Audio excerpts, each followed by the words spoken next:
Vienna, Austria, Avalanche, and from Dresden in Germany, Shooter Schulz.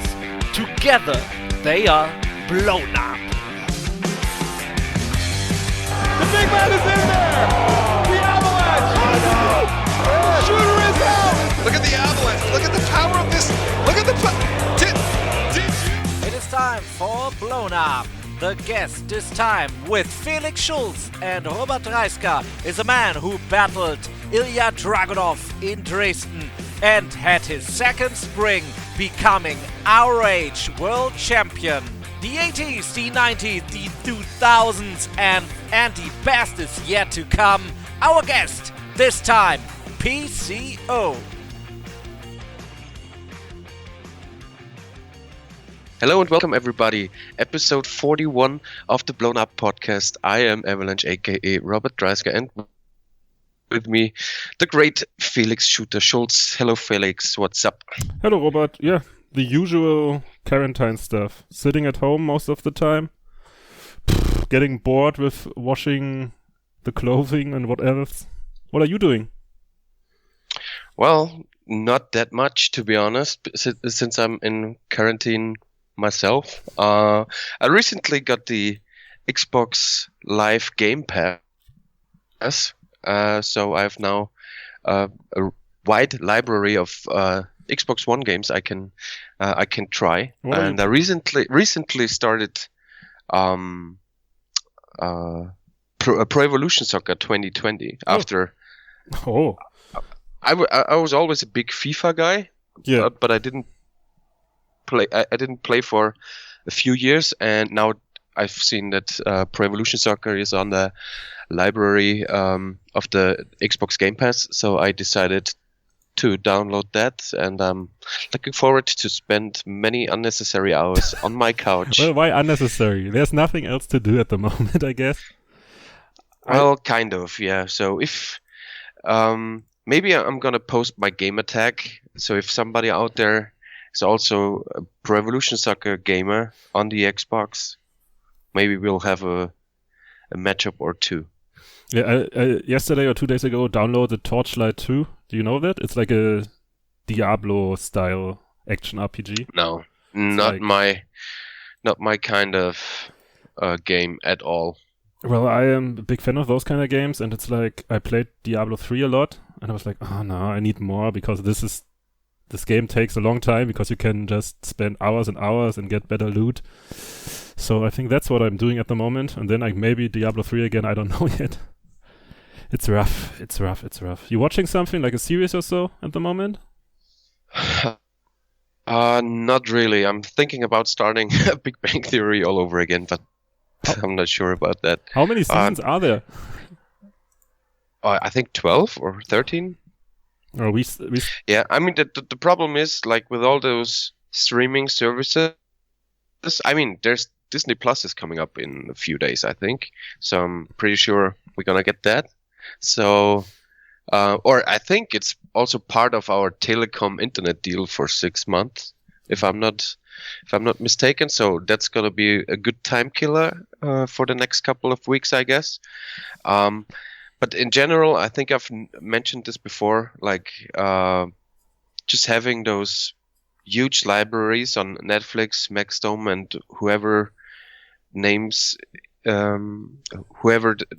the name of the streaming platform is, like I'm just one of those guys who's just overwhelmed by the pure mass of films and series. So sometimes I'll be like browsing an hour maybe to find something I would want to watch, and then I'm not doing anything. Like I'm just browsing through it, and then I'm pretty much done. And then I do something else. Yeah, and then I go to YouTube and watch a fail compilation that goes 10 minutes, and that's it.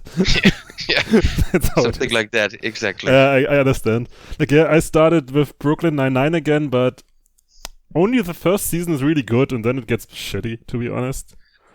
I mean, I think we didn't talk about this in our regular German episodes. Like, I was really digging Hunters.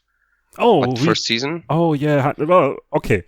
Spoiler warning here for everybody. If you haven't watched Hunters yet, or I mean, honestly, I will spoil something. That was like a month ago that it dropped, and we're like in middle of a pandemic. Yeah. So, you gave me the tip to watch it, right? You told me like watch it. It's cool. Exactly. And yeah. But I didn't know that the last episode of the first season totally sucks. Yeah, that's the point. That you told me at some point. Okay, watch to the end and then tell me what you're thinking, because I'm furious or something like that. You told me, and I was like, what's going to happen? Is it like a big cliffhanger ending and so on? No, you're just right. The last fucking episode was the worst. It was such a fun series, but it was the worst. Oh, this twist. Oh, that was so shitty. Yeah. So like I watched it with my girlfriend, like I think in episode 5 or 6.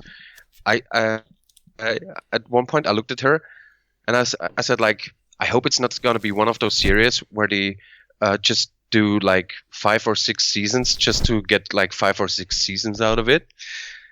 But yeah, seems like exactly that's what we're gonna get. Exactly that.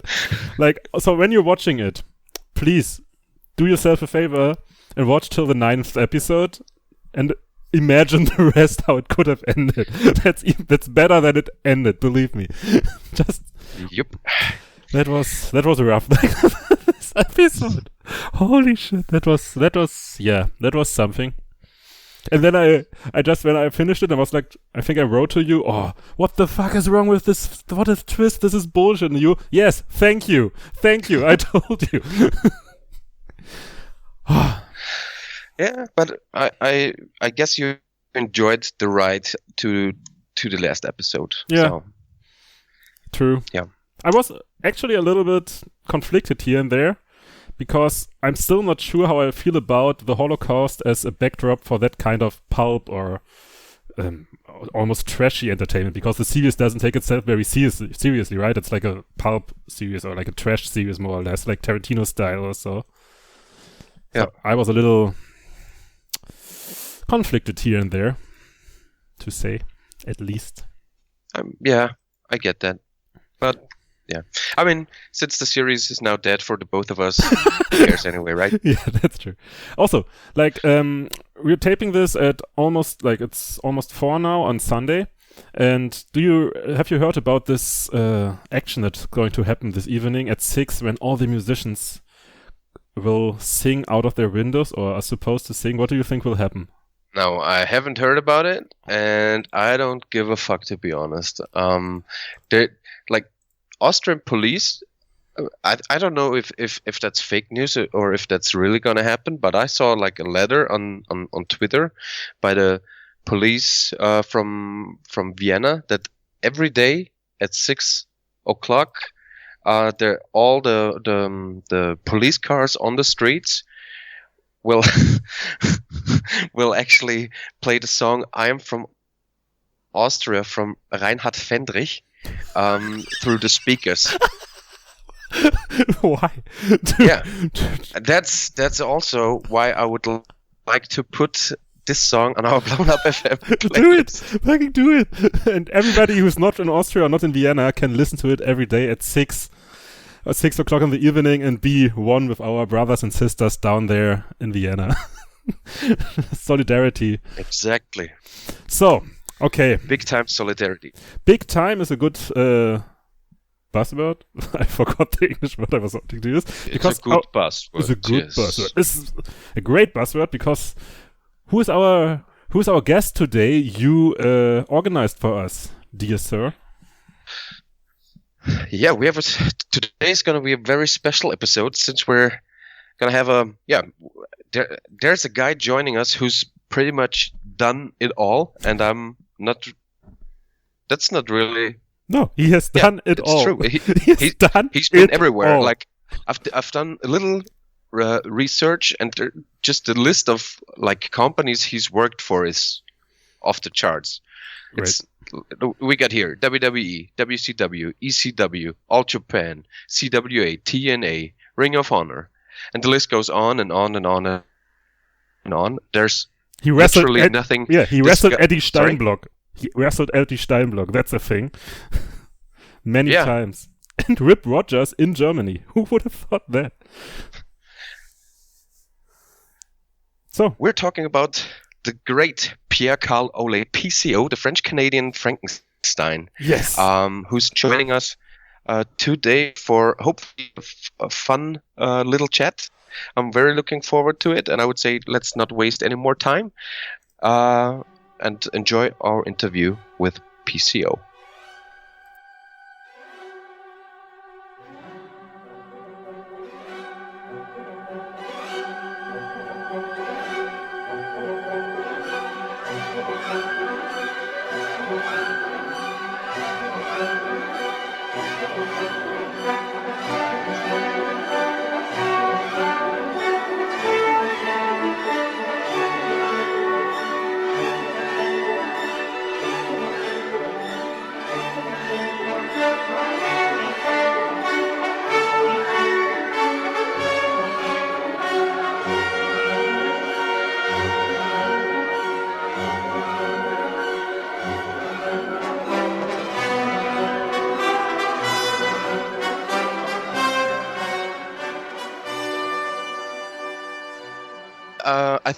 I mean, Carl, first of all, thanks for being today. I'm really honored and happy that you accepted my invitation to join us. We're a bit of Corona thing right now. You've been around the wrestling scene pretty much forever. Was there any time like a similar situation like this that you have experienced? I mean, you've been all around the world. Was there at some point like a similar situation that could be compared to this? Yeah, a few times it was like some bad situation, but it was local. Worldwide, it's the first time ever that I've seen something like that. I've never seen anything like that, because it's not like Canada or, just a country or just a province or just a state. It's all over the world now. So it's hard to know, let's say in Canada, if by June everything's ready to start, which I doubt it, because the big term that you hear right now, it's flatten the curve. So if they flatten the curve, it just means to me that they want to stretch out this thing as long as they can, so they can have enough ventilator and have enough respirator and have enough medical stuff to treat everybody. So that's why they're trying to avoid a big rush at the beginning. And never. It's sometimes like I was with Destro yesterday, because he lives in my city, and I was talking to his wife too, and it was like she was saying, it seems like I don't realize that it's real. It seems so unreal. It's so like incomprehensive. I don't know. I've never seen anything like that. It's like we're living in a movie right now, in fiction. I don't know. It's crazy. It is crazy.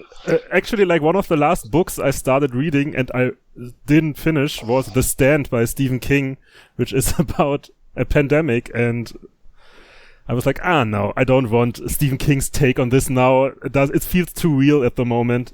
It's strange.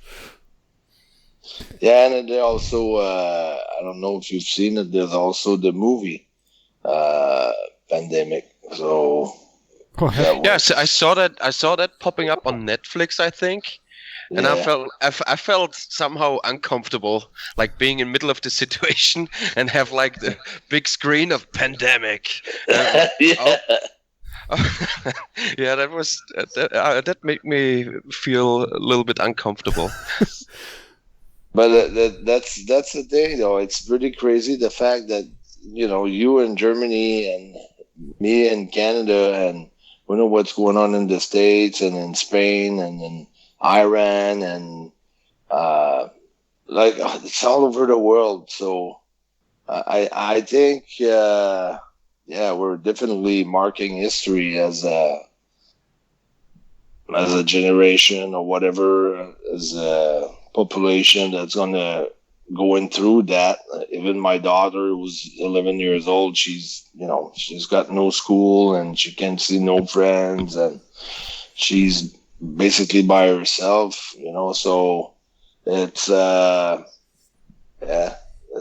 we're making history for sure. That's pretty crazy. Yeah. And I think it's gonna change a lot of things when things go back to normal. I think a lot of things are gonna change, and I feel like even though it's for our safety, I feel like with all the cameras and everybody knows where we at with our phones, with the GPS on our phone, that we can be tracked or whatever. That's supposed to be for our safety. Everything's supposed to be for our safety, which it is. But in the meantime, we're giving out freedom and liberty, and we're kind of in prison, so to speak. Maybe I do exaggerate a little bit, but that's how I feel. Yeah. That we progress, but we regress as we're progressing. So it's going to be interesting how things are going to be after that, because there is places that. And now they pretend that it's maybe dangerous to take cash, so we have to use like a card, and it's another way to control, the people even more. And so it's going to be maybe people will have to work from home more after this, and it's going to change a lot of work. It's going to change a lot of things socially talking. Yeah, I don't know. I don't think it's going to affect our business that much after, but it's definitely going to change a lot of things in a way that we used to do things, that we're going to do things differently after this. Yeah, there will definitely be a before and after. This will be like a very important point in our history, I think. Yeah. So what was the last match you had before this all broke out and went downhill? Well, my last match was against Dragon Lee. Oh, in St. Louis, in St. Louis was against Dragon Lee. And also I had like the last two matches. One was against Dragon Lee, and the other one was against. It was a three-way against Mark Haskins and Roosh. And I was down. I left March 11. I was on my way to Las Vegas. I did a radio show on the 11th. On the 12th, I was supposed to do with Marty Skrull. I was supposed to go sign autograph in a fight shop store, and that got canceled. And then the next day, I was training in Vegas at a gym there, and then I start watching the news. So the NHL, National Hockey League, and the NBA and the Major League Soccer, the MLS, Major League Soccer, all canceled, their games and the seasons almost. So I was starting to feel like, the 18th anniversary of Ring of Honor might be canceled. And by the time I finished my workout, I just got an email that the two nights, the 18th anniversary, Past versus Prison, and the 18th anniversary were canceled. So they kind of repackaged us like into like they're going to be a special PCO special 1 hour, and they've done that with other guys, and they're gonna, obviously work on their Ring of Honor library, and show stuff that never have been shown before on TV. So that's the depth of Ring of Honor for that, and it's owned by Sinclair Broadcasting, which is a huge, they got 217 TV stations across the United States of America. So it's a good company, and but it's really tough for. We don't even know if they're gonna try to tape WrestleMania this week, I think, because maybe in 2 weeks from now they won't be able to put more than 5 or 10 people together. So I think WrestleMania might be pre-taped in front of no people. Well, how do you think that will be? Why do they do that? Why do you think? Just because they have to, or what do you think? Like, what is their thinking? Why would they? I think for storyline wise, and also for but the pay-per-view, I don't know, but it's got to work out with storylines. I think if they don't do WrestleMania, I don't know. I don't see the point of doing WrestleMania unless they think they're going to have a good buy rate on it. But it might be on different location. Like it might be John Cena and Bray Wyatt. They might do it in a Hooter restaurant. And while people still be looking for every match or something like that. Because I think the Raw last week was pretty bad. The fact that they don't have no people, it doesn't work out that well. To me, it looks like a rehearsal or a practice or like a wrestling with lights on. It's just weird with no crowd. I think they did the good thing of honor just to not do any shows. And also, I think All Elite Wrestling done one show with no crowd, and they were able to put guys around the ring to, kind of. Yeah, they had guys from back around the ringside area to like have some sort of reactions they could play off of. Yeah. So it was a little bit better. The angles of the cameras, they play it more like it was for a TV, like proper, like almost a theater piece. They didn't like just show the stands with nobody in it. But it's still not enough, I think. So I think they postpone all the other shows right now. I don't think they want to work every week like that. So yeah. I mean, you've been to 2 WrestleManias, if I'm not mistaken, right? It was just one, WrestleMania 10. Oh, I thought you would have been on there 4 years later as well. No, or I was just that did WrestleMania 10? I was there in Boston. I don't know what year was Boston, but I was part of WrestleMania. Like I was at WrestleMania and I did a lot of things, but I wasn't part of the show itself. But I've been on. Yeah, you're right. I participated on 2 WrestleMania. Like I was under contract for 2 WrestleManias, but the one in Boston, I don't know what number it was. 14, I think the one was in Boston. Yeah, WrestleMania 14. So my question would be like, because being on WrestleMania, that's pretty much the dream of every professional wrestler. When he breaks into, everybody wants to be on WrestleMania.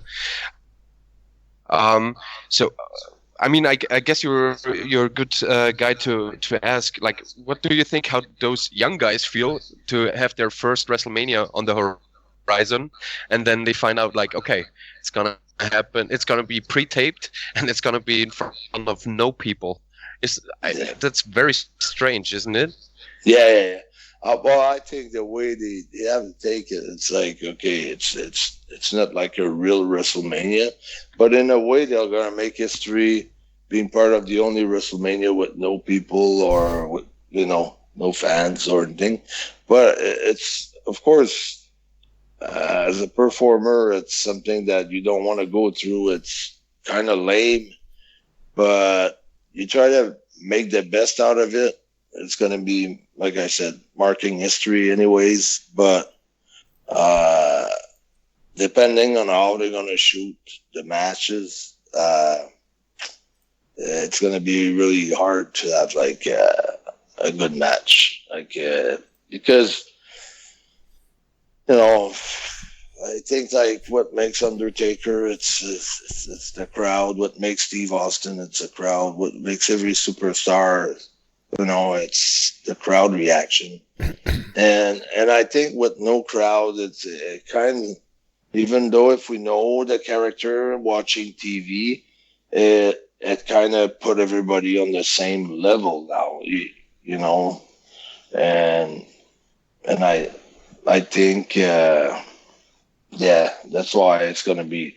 It's not like you're going to see someone got over or someone didn't get over or things like that, because you have no one to respond to them. So. Yeah. It's the same in all other sports as well. I mean, soccer is really big in Germany, and they tried to keep the teams playing, but in front of no fans. And there's like sports always in front of no people. That doesn't work. Like even on stuff like, I don't know, pool billiard is lame without fans. And even if there's like just only 50 fans there making some noise, I don't know, like every sports is kind of lame without fans. It's bad, because even like here Montreal Canadiens, which is a hockey team, which is the most popular hockey team in all Canada, if they do a practice in front of 20,000 people, it gets a reaction, and it's only a practice. So it just goes to show you that sports needs fans to be interesting, especially professional sports, or it's just because if people go to the Super Bowl, some of the people don't even watch the game. You're just there to drink beer and to be part of an event and an experience, and just to be surrounded with people that parties and have fun, and at the end of the game they might, or if it's a close game, they might get into it like near the end. But basically it's an happening, and what makes the happening, it's the crowd, it's the fans. And so you can't create an happening without fans. It's not working. It's just not working. So I don't know why.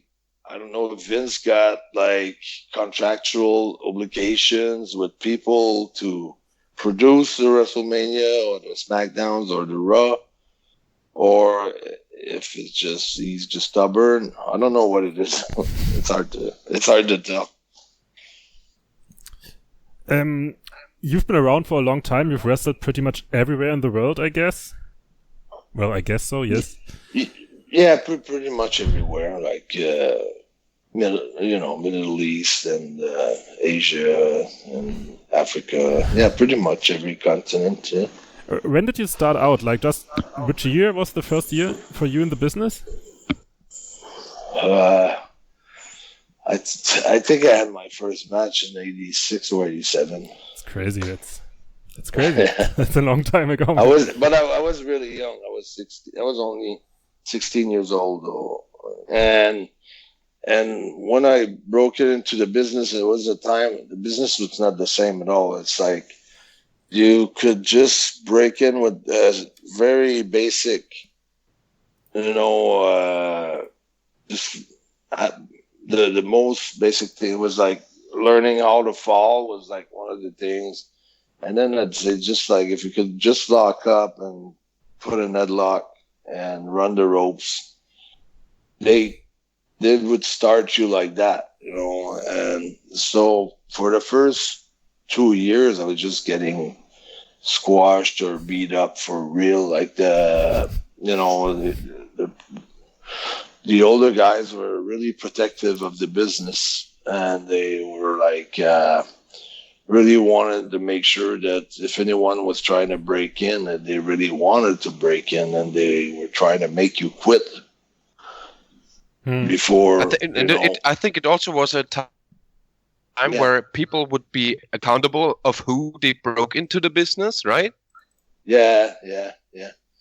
Well, I had nobody who brought me in. I just walked in with my bags and my training bags, and I just went up to a wrestling school that I've heard from other wrestlers that they weren't really pushing for me because they didn't know really what I could do, but it was really, really tough. Like you start on the floor, it would take like 2-3 months before you could be able to put a step foot in the ring. It just train you on the floor first. And I think when my class was started, we were like 45 or 50, and you could see everybody falling like flies. Like the next week, someone was not coming in, and then 2 more was quitting, and then 5 more were quitting. It was like really, it was really tough physically. Very demanding, and once you get in the ring, they wouldn't smart you up. Even on my first match, even though like I knew as a fan how wrestling would work, I didn't know all the details, but I knew. But nobody was going to tell me that. I was trying to ask people during practices at school, like, is it like, because they would like basically put someone in a corner who would boot everybody that was coming in. That was one of the drill. Shoot someone in the corner into a boot, and then you'd get a real boot in the face. So everything was real. So, and nobody wanted to let us know that it was, kind of a work. So it was really tough. So a lot of people quit it. And then even until my first match, I didn't know what to expect. I would like to ask here, like, so when was the point that you got smartened up? Like, so when did it actually happen? My first match, and then I saw the promoter coming in and saying, okay, this guy, him, okay, well, him or him. But it was no other, to me, it was no other advices or comments made to me. I just knew I had to go there and had to lose, but and it was just like getting like beat up for real, like I was 16. So and was then you feel still the time of different locker rooms, like babyface and heel locker rooms and all that stuff? Puerto Rico was like that for a long time. But where I broke in, we were all in the same locker room. And then eventually with time, I would be able to try to get a spot in or try to get a few offense, or with time, weeks and weeks and weeks, because I was wrestling every week. And then maybe after 3 months, then I was able to get maybe a sunset flip or duck the clothesline, crossbody block or something. But it took times, I would say for my first, I didn't have a win in 2 years. Like maybe it was just sometimes that one guy that I could have a win over was always the same one guy who never had a win ever in his life there. So, but you get to learn how to lose first, right? Yeah. It was pretty discouraging. It was tough at the beginning. But like I said, it was the old time of the business where you really wanted to make sure that's what you want. They didn't want nobody just to come around and say, business is the wrestling is this, is that. There's nothing. It's easy. It's all fake. Blah blah blah blah blah blah. So the veterans, and because the guys were wrestling, was a few young guys my age, but not that many. Maybe 3 or 4. But most of the dressing rooms, they were like all over 30 years old, and some of them were older than that. They had been like on different, like working for Oda Vans or working for Dino Bravo International Wrestling. And then when I started, it was at the point where Vince was taking over. So he was pretty much crushing other good companies in the country and all over the States. Because when I started, it it was still a little bit of territories going on. Like you had Memphis with the Jarretts, you had Don Owens in Portland, but he was about to close down. You had like Montreal, but then when Vince took the Rougeaus, Bravo, Saint, Martel, King Tonga, that's what he was doing with every territory. He was taking the top 5-6 guys on every different territory and offering him a lot of money. So everybody were leaving Calgary. Calgary went down. He took Brett Owen, the Bulldogs, and Jim Neidhart, and also any other guys. One question: when it was so rough and many people like went out in the beginning because they were roughed up all the time, or it was not easy, what did make you stay? Like, what motivated you to continue going into this? I just knew that's what I wanted to do. I was willing to go through anything.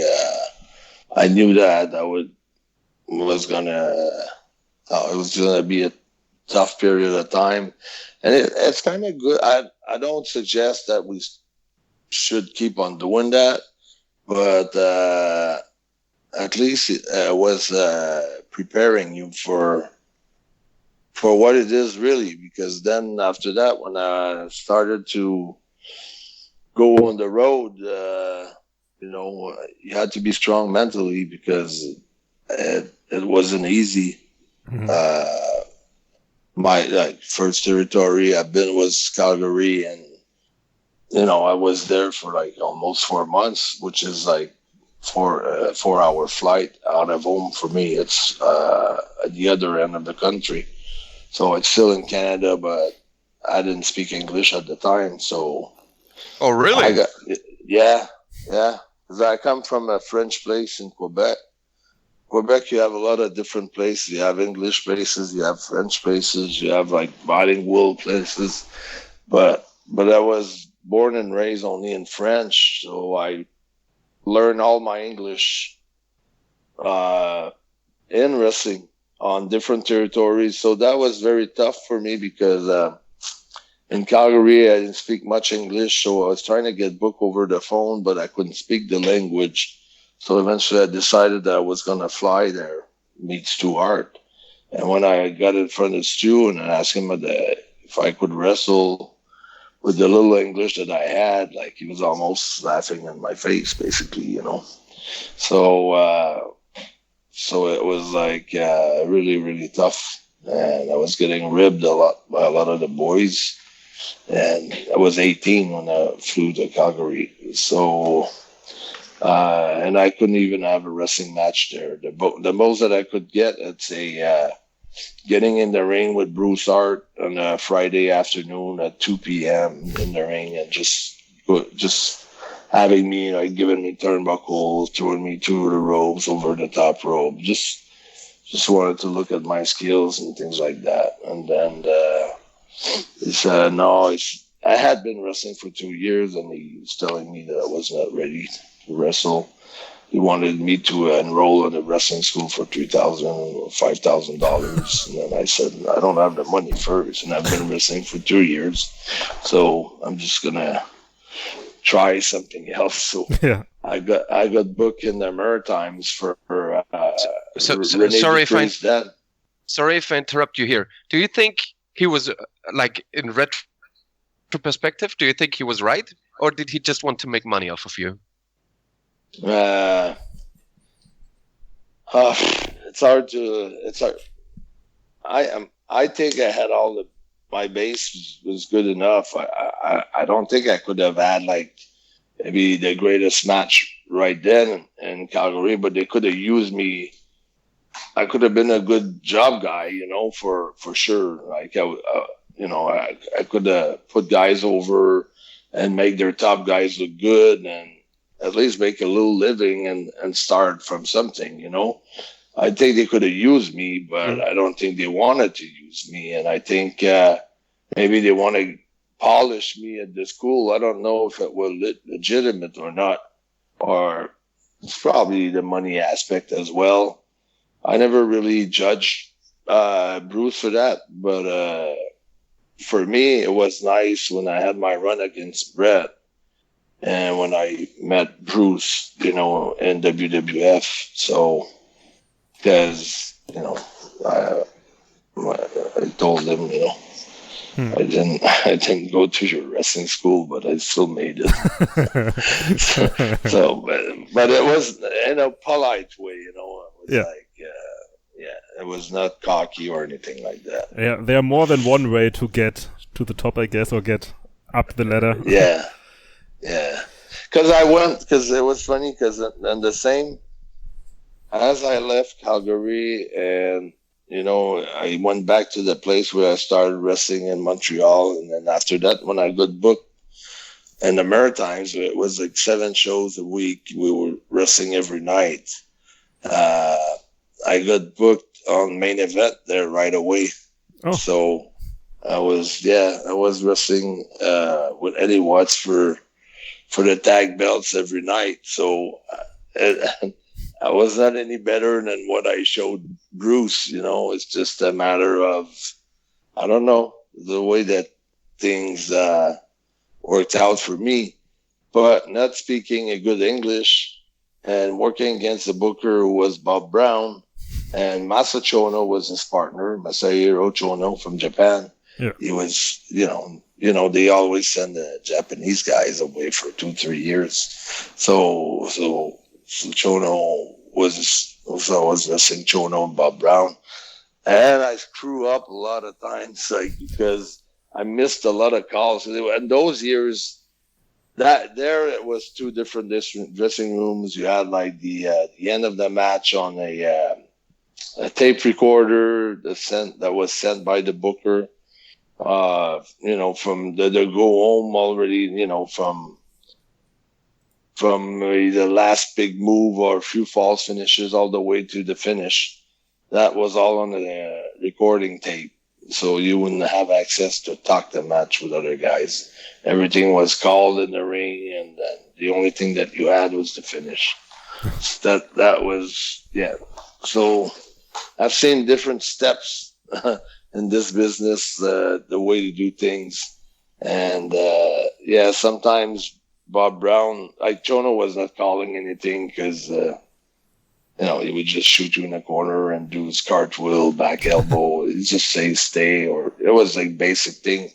But Bob Brown was trying to call things, and sometimes I couldn't hear well, or I didn't understand what he was saying. And it just ended up missing a lot of things. So that was a good, very good, a good failure, but a good learning experience, because I've learned a lot in English, and I've learned a lot in calling things in the ring, and made so many mistakes that I could correct, and so it was. It looked like a failure, but it was a very growing experience for me. I grew so much from it. And then the next territory was England for Brian Dixon, and then I was really ready for that territory. All the other experience made me really, really, really in good position to. Because I got booked in England on Main Events, and I delivered, and it was very successful. I have a question, because we as a German podcast obviously want to talk about CWA. You had a couple of tours with them, right? Or a couple of tournaments? Yeah. Well, I did. I joined them. I started with Rene Lastes, and it was in 90. I must have been 92, Otto. I think. Yeah, 92 for Otto, yeah. Yeah. So how did that happen? How did the contact happen, and what was your experience here in Germany, in Hanover, or it was in Hanover, right? Yeah, in Hanover and Bremen. Yeah, Hanover and Bremen. I missed the first 2 cities in Austria, but Germany was, for me, it was great. And then they re-signed me. They sent me a contract for the next 6 months for 93. But I will tell you how it was. But Otto and Peter sent me another contract for another 6 months for the year after with a raise in money. The money was very good. And yeah, the first time I got booked, we sent our packages, like our resume, me and my partner, Rick Crawford. We're wrestling in England for Brian Dixon. And all the German guys like Fit Finley and Dave Taylor and Steven Regal and all those guys, they were wrestling at Tony Sinclair. They were working for Otto for the 6 months, and the other 6 months they would go back and work for Dixon in England. So Brian Dixon was telling us, you guys, you would be good for Otto Van, so you should send your magazines and pictures and height and weight and all that, and I'm sure that Otto will take you. So we did that, and then first we got an answer that it was going to be good, that they wanted us to get there. And then after that, we got canceled, so we decided to go in Germany for Renee, and was in Hamburg. So we went in Hamburg, and it was like the same thing, but very smaller. It's not a good crowd, smaller crowd, things like that. But it was like 40 days. And Renee really pushed me. Like I finished. Renee pushed himself.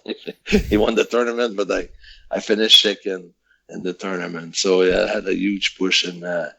And so that was after the Otto was supposed to hire us, then canceled us. And then some of the boys came up to me and they said, well, your partner, Otto, likes tall guy, like 6 foot tall and over, like Finley was maybe an exception. Yeah. And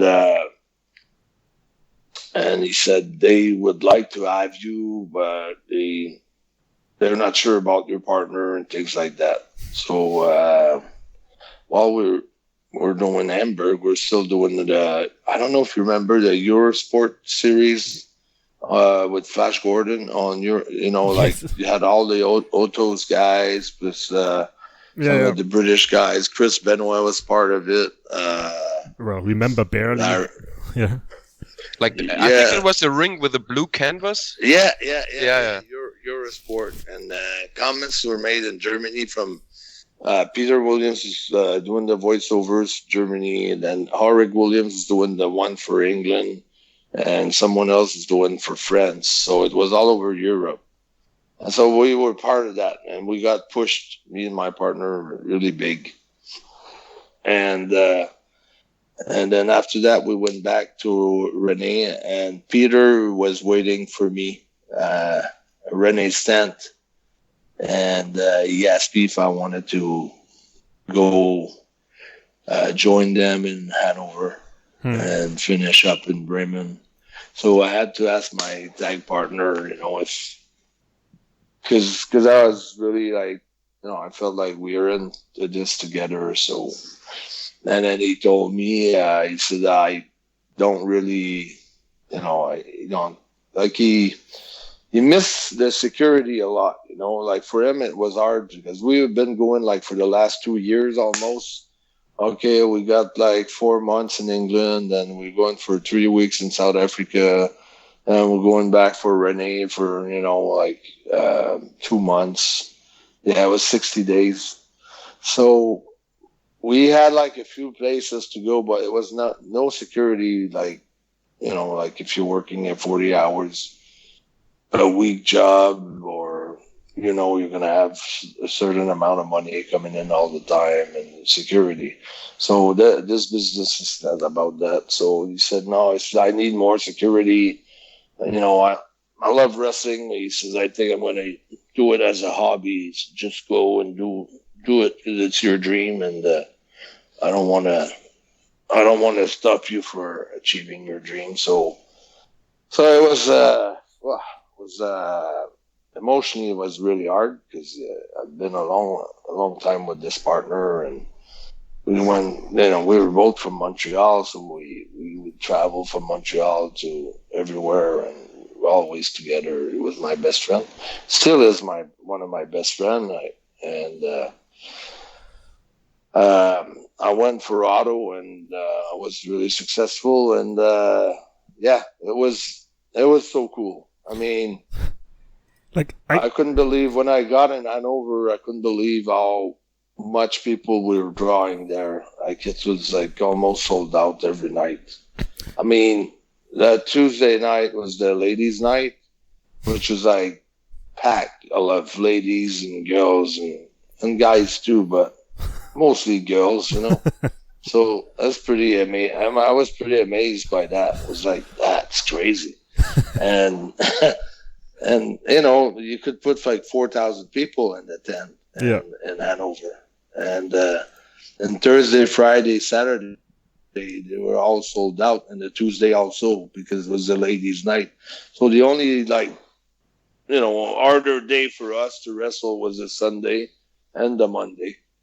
And from there, from Tuesday to Saturday, it would pick up. Like, Tuesday was really, really good, and then Wednesday was decent, and then Thursday was good because the weekend would start.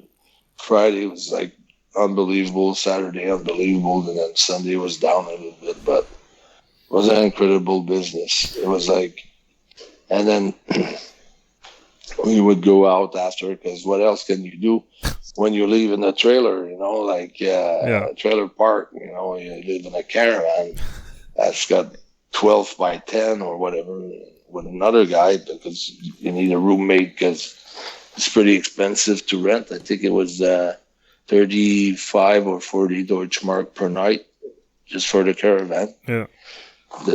So you get paid, but then, you know, they could have made it like, okay, you're going to make that much per week, but we'll taking care of your caravan. But no, they give you a higher pay, but you had to pay for the caravan. The guys that had been there for a long time, like Rambo and Tony St. Clair, they would have the long caravans. It was almost a house. They had the TV with, you know, the antenna where they could get like 100 channels, and the shower inside, and like they were really like, it was their house, you know. But us, like, it was just like the shitty one with no TV and nothing. You know, it's just basically just a bed.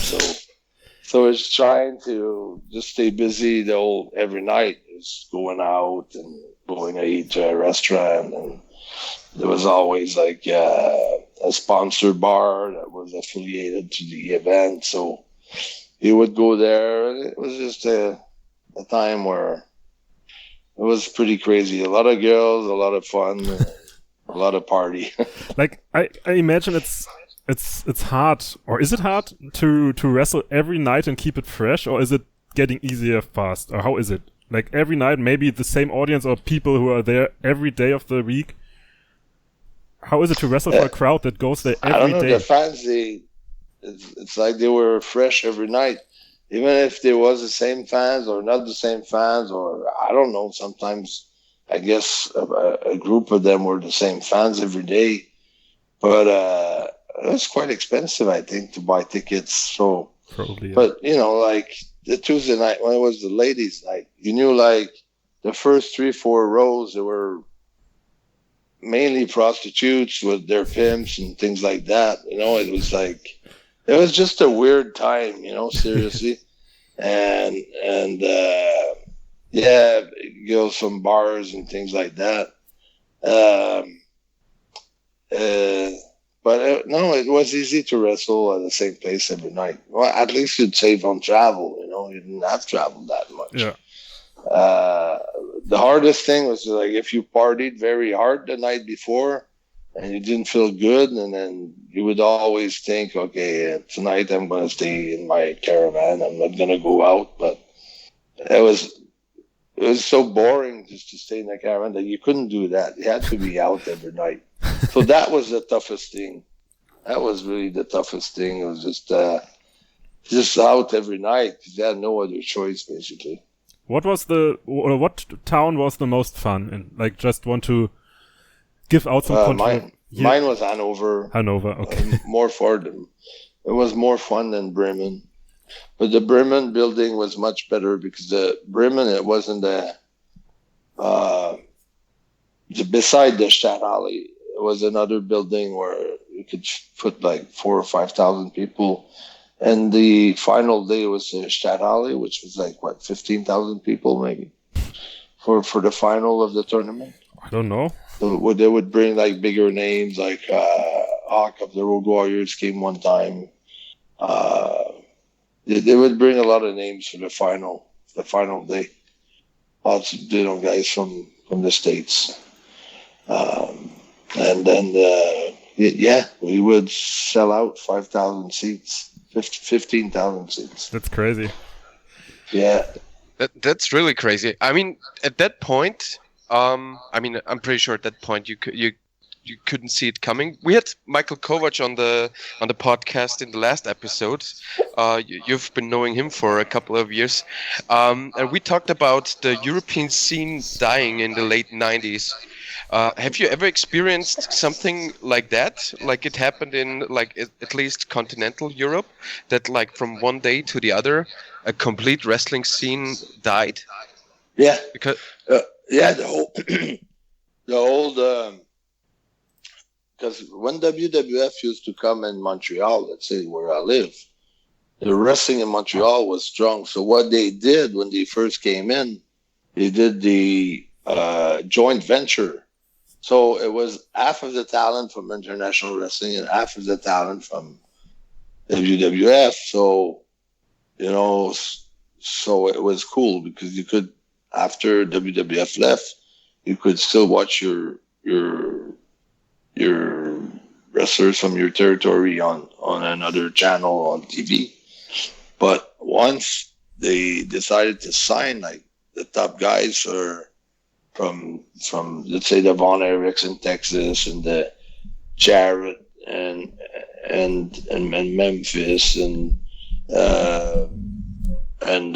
some of the top guys from Portland, Oregon, and guys from all over they have like over 50 or 40 territories, like you had Calgary, you had like the Maritimes on the east coast of Canada, you had Montreal, you had Calgary, you had Winnipeg, Altumco, Portland, Oregon.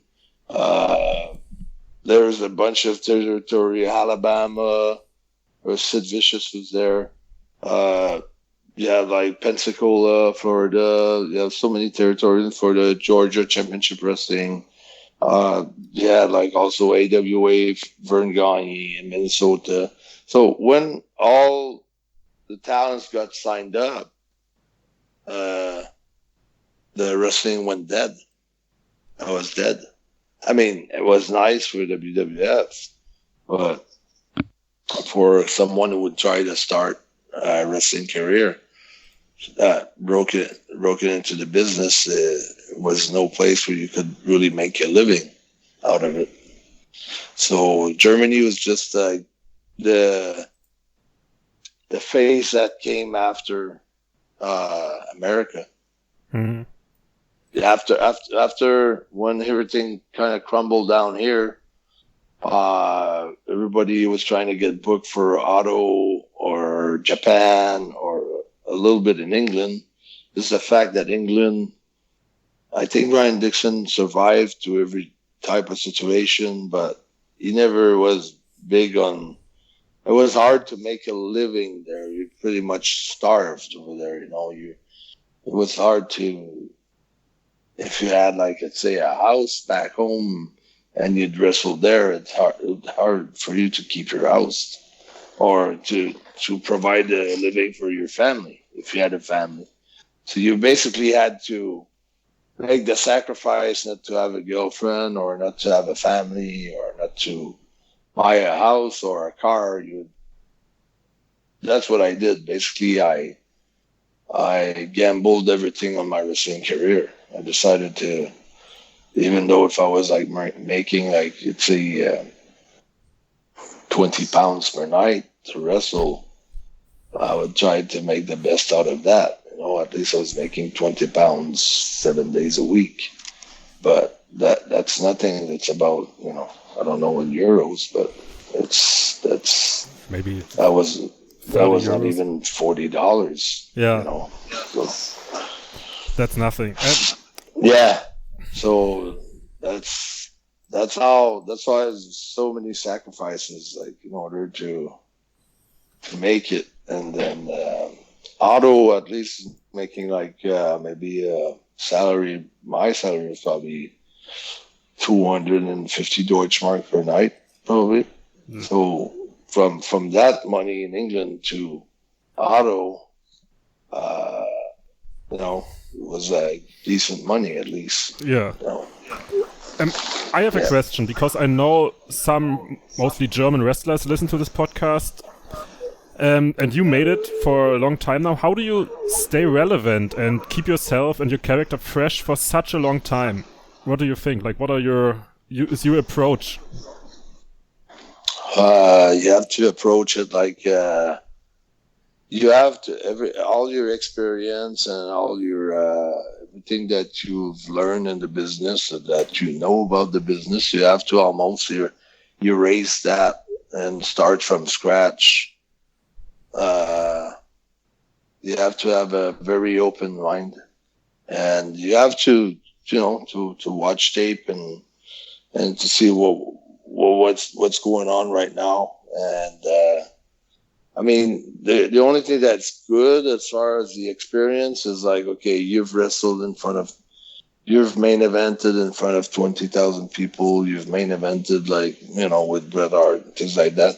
It's a confidence boost, but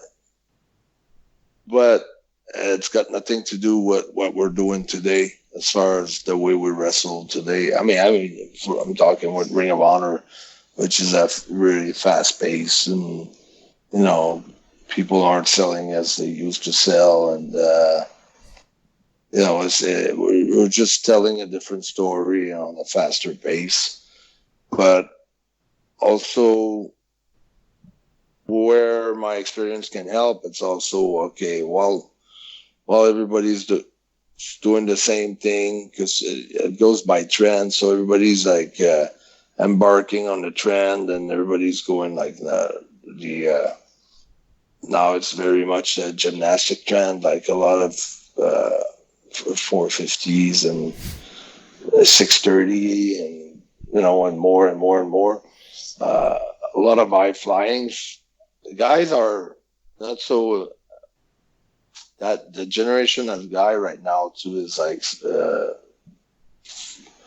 I don't want to generalize, but they're smaller than when I was there. Like, very rarely now we're gonna see like guys like 6'6" or 6'8" or 7 foot tall, 300 pounds or 280 or really monster. Like, now it's smaller guys, a lot of speeds, a lot of athleticism, and so you just have to try something that's gonna fit with the new style, but in the meantime, I'm trying to not going against the tide, because it doesn't work. You can't. You have to go, with the current of, the river goes, like sort of stick, where you don't want to swim against it. You want to go with it. But in the meantime, I'm trying to get my own style. So, I try to be different a little bit, because when there's a trend,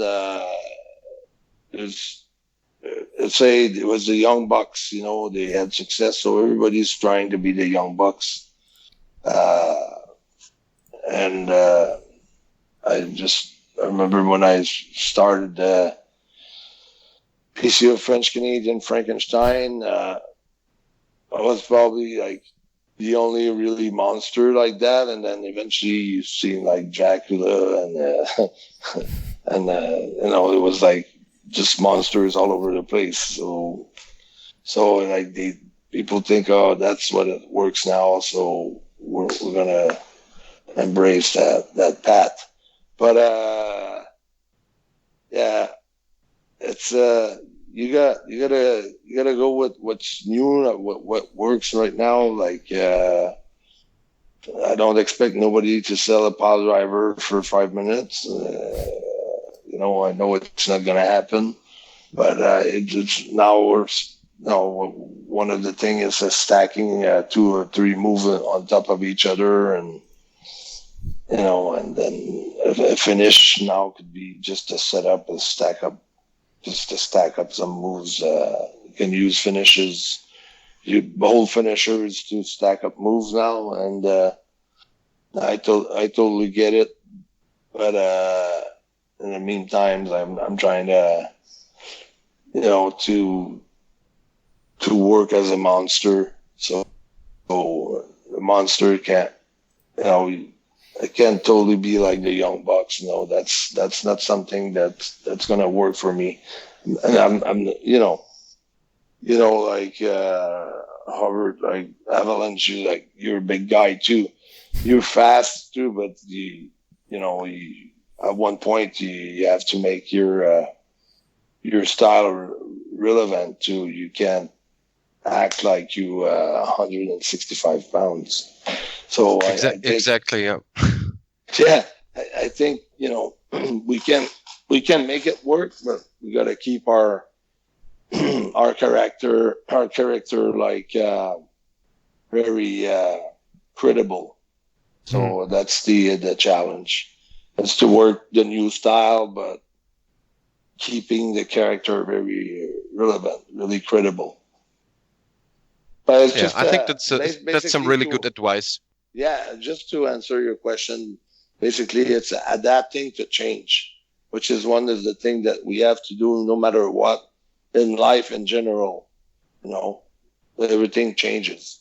Like now, everything's going to change after this pandemic, but we're going to have to adapt to other things because it's just the way life. The life is like that.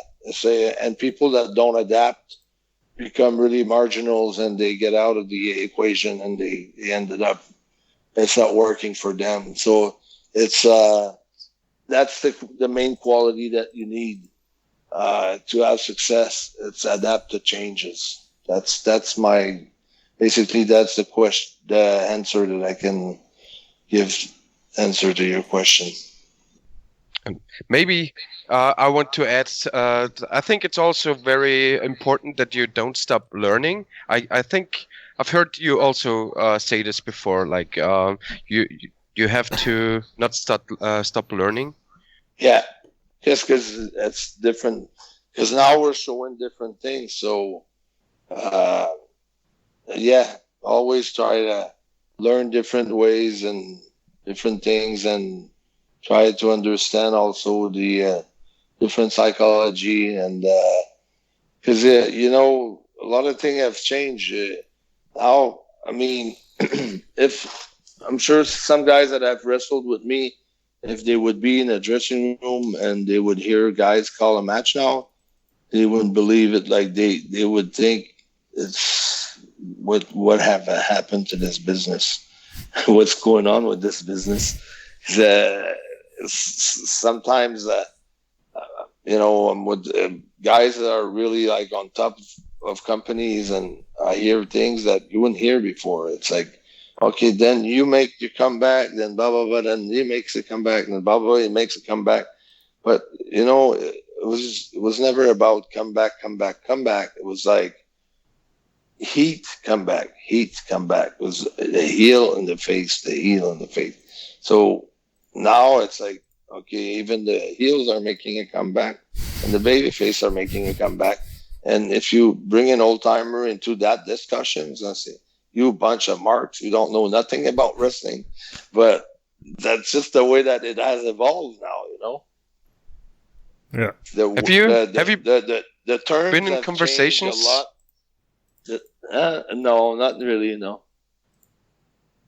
Sorry to interrupt. Have you been in like conversations with guys from the beginning of the 90s that were like Carl, oh my God, how can you still be in this with all those flippy guys doing that stuff, calling all that stuff?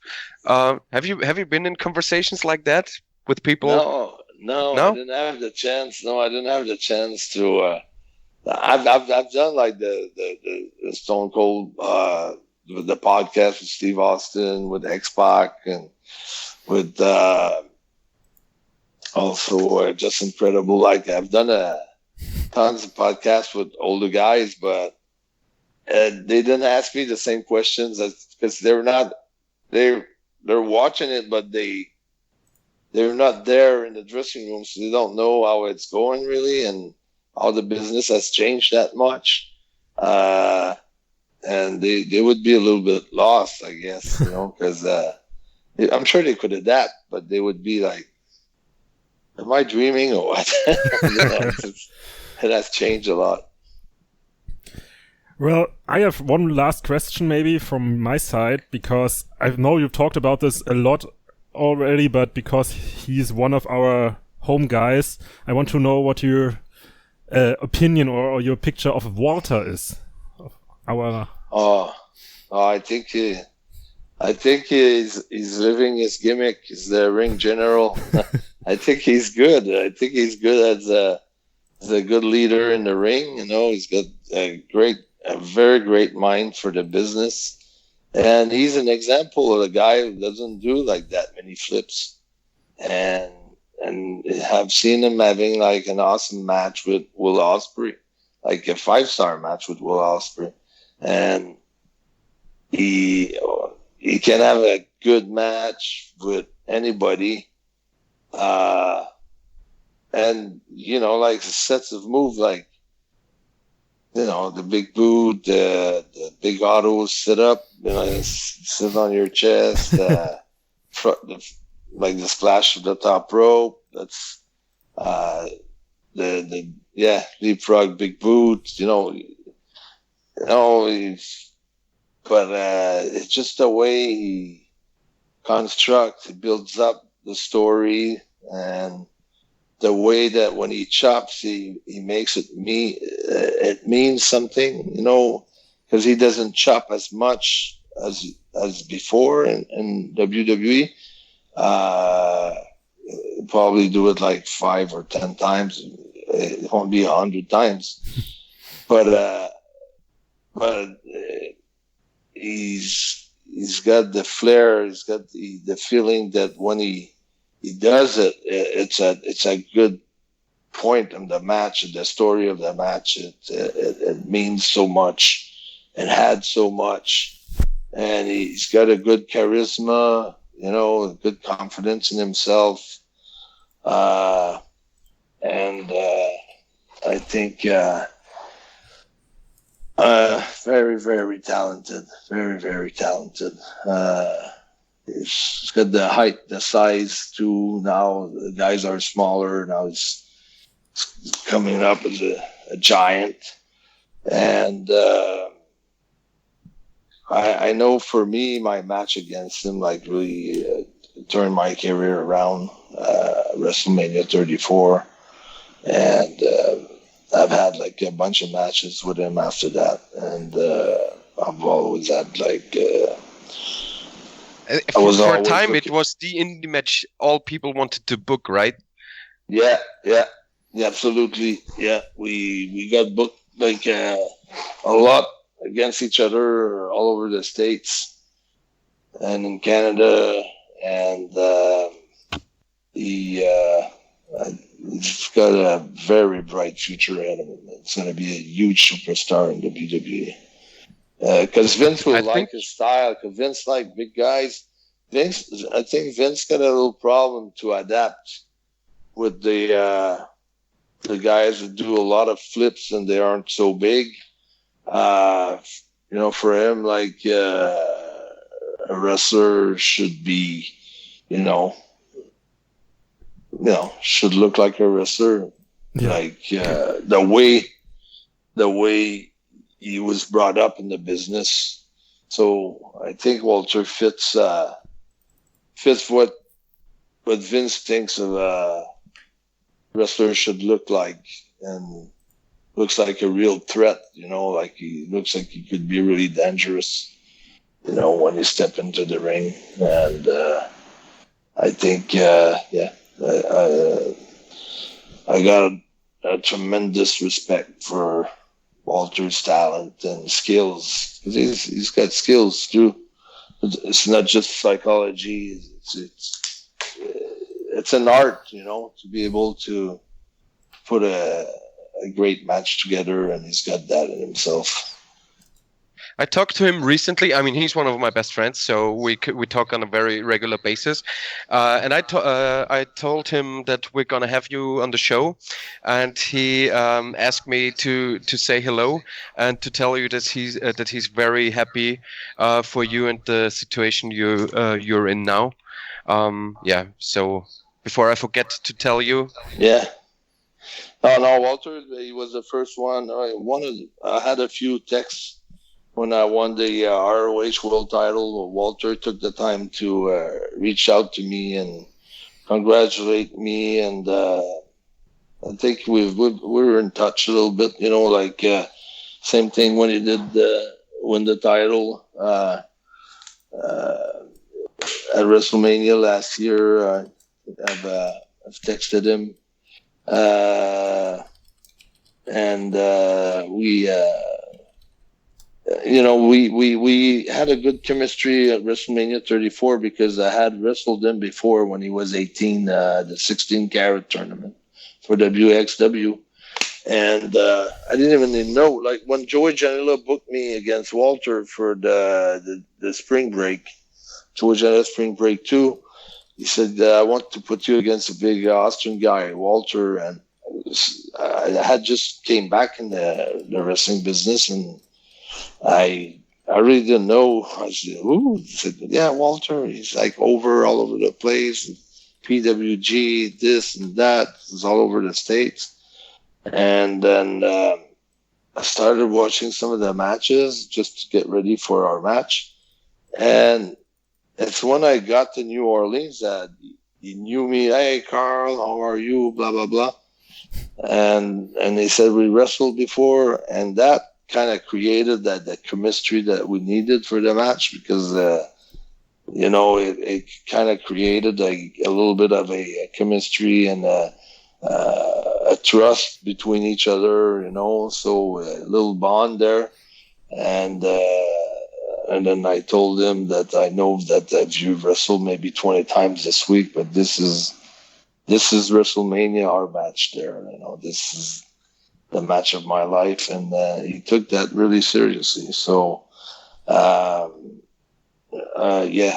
got so much respect for him, and I was lucky that I had my match against someone who is really a ring general and knows what he does in the ring, and very talented and very believable as a character. I want to get away from wrestling here maybe for a second, because we all have time now, we're all sitting at home, or most of us. Is there, like, I don't know, movies or series you can recommend to our listeners? Because we ask that everybody. Or a book.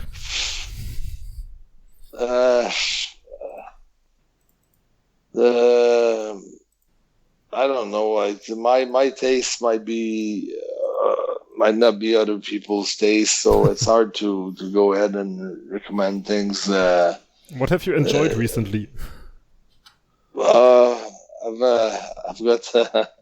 I'm a little bit like, I really like, it's a book that I don't know if people will like a book like that, but one of my favorite books, it's Paulo Coelho. It's called The Alchemist. Oh. And for me, it's a book that really kind of helped me out with my career, because reading that book, at one point where I was like not so much involved in the business, and this guy's dream is to go to the Pyramid of Egypt, and that's the main goal, and he's trying to transform, everything that he does in his life into like qualities that's going to help him achieve his dream. And when I read that book, I started to think like that and to say to myself, okay, maybe now I'm doing another job. I'm not wrestling, but that's going to serve me for when I go back to wrestling. And that was, and then what really made this book really special for me is like, in 2010 or 2011, I had the chance to wrestle in Egypt, and I had the chance to visit the pyramid and to rent a camel and to ride around the pyramid in the Sahara Desert for 6 hours, to take the time to visit the whole sites, and then the book was, it's all about the Pyramid of Egypt too. So for me, it was like a no-brainer. It was like the book that really helped me out, get through the tough time, or that I could relate to, in order to get to where I wanted to be. Well, I'm not there yet. I'm in a better position than I was before. But, there's so much more thing that I want to accomplish in the business. And when people ask me how many more years you want to stay in the business, well, I always tell them it's not about the years, but it's about achieving what I always wanted to achieve. And so might take 6 months, might take a year, might take 2 years. I don't know. So that's the book I recommend. Movies, there's so many. I like inspirational movies, but I also like action movies. So there's so many. I really like the series with Liam Neeson, Taken 1, 2, 3. I really like that. But there's American SS. There's so many good action movies that I like, but there's also a series of books that was written by a German guy that I really like. His name is K.O. Schmid. So, but he's written this book in English, but I'm sure they are in German too. So it's Success is at Your Orders. This is a spiritual book, and there's so many, but that author I really like, K.O. Schmidt. Also, Think and Grow Rich from Napoleon Hill. That could really be helpful for obtaining success in life. So, Think and Grow Rich, Napoleon Hill. But there's guys like Jim Rohn. They're very inspiring guys. Dr. Joe Dispenza is an author. He wrote a lot of books. I think one is Superhuman. There's a bunch of things that I like to read that are really inspiring for me. I try to be always inspired. Thanks for the recommendations. There's a bunch of stuff for our listeners they can check out. Staying with like multimedia, I would like to ask you if you would like to add a song to our Spotify playlist. We have a playlist on Spotify. It's called blownup.fm, and every guest is invited to add a song on there. Is there any song you want to put on there? Yeah, my favorite song is Johnny Cash. The slow Johnny Cash, because I don't want to. What is it? I mean, I can. Johnny Cash has so many great songs. No, but it's the song. It's when he makes his big comeback just before he dies. Hurt? Is it Hurt? Hurt, yeah. That's my song. Yeah. Yeah, because right. 9 Inch Nails have written the song for him, and then and then they went to his house, and then he did the song there, and not in the studio.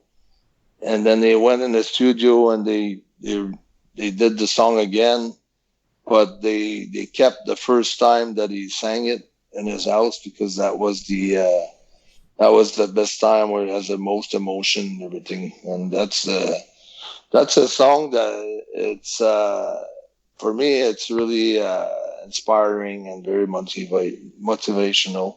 It's hard to explain why, but that song really drives me.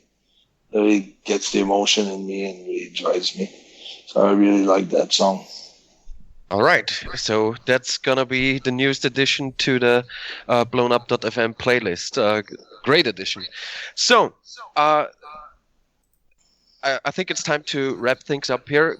Carl, it was a huge honor to have you on the show. I still remember I had a ton of fun watching you at Madison Square Garden last year. I was really happy to see you there. We both. I was also there. I also remember that bump that I would never take myself, to be honest. Yeah. That was crazy. No, but it was a huge pleasure to have you on the show. Thank you for being our guest and sharing your stories and your knowledge with us. And I'm sure our listeners enjoyed to hear you talk and share your stories with us. So thank you very much for being with us. It's my pleasure. Thank you, guys. Anytime. Germany's like it's like a country of adoption for me. You know, I'm always like it's always good to have friends there, and I've lived a few years there, so it's really cool. Thank you so much.